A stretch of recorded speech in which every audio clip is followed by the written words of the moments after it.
గీతను మొదట ఎవరు విన్నారంటే శ్రీకృష్ణ పరమాత్మ గీతా బోధన చేయగా విన్నవారు అర్జునుడు, వ్యాసుడు, సంజయుడు. అర్జుని రథంపై ఎగిరే ధ్వజరూపంలో ఉన్న ఆంజనేయుడు. గీతా మహత్యాన్ని శివుడు పార్వతికి, విష్ణువు లక్ష్మీదేవికి, బ్రహ్మ సరస్వతికి చెప్పారు. త్రిమూర్తులే ఒకరి సతులతో ఒకరు గీతా మహత్యాన్ని చెప్పుకున్నారు. భగవత్ ప్రసాదమైన ఈ మానవ జన్మను సార్థకం చేసుకునేందుకు ప్రతి ఒక్కరూ భగవద్గీతను చదవాలి. చదవలేని వారు వినాలి.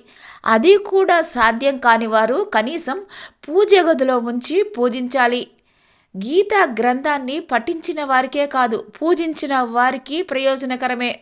యజ్ఞం చేసిన ఫలం సమస్త భూమండలాన్ని దానం చేసినంత ఫలం వస్తుంది.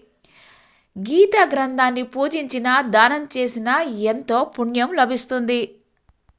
సకల పుణ్యతీర్థాలలో అన్ని వ్రతాలు ఆచరించిన పుణ్యంతో సరిసమానమైన పుణ్యం లభిస్తుంది. అంతేకాదు, గీతా గ్రంథం ఉన్నవారి ఇంట భూత ప్రేత రోగ బాధలతో సహా దైవిక దేహిక పీడలు కూడా తొలగిపోతాయి.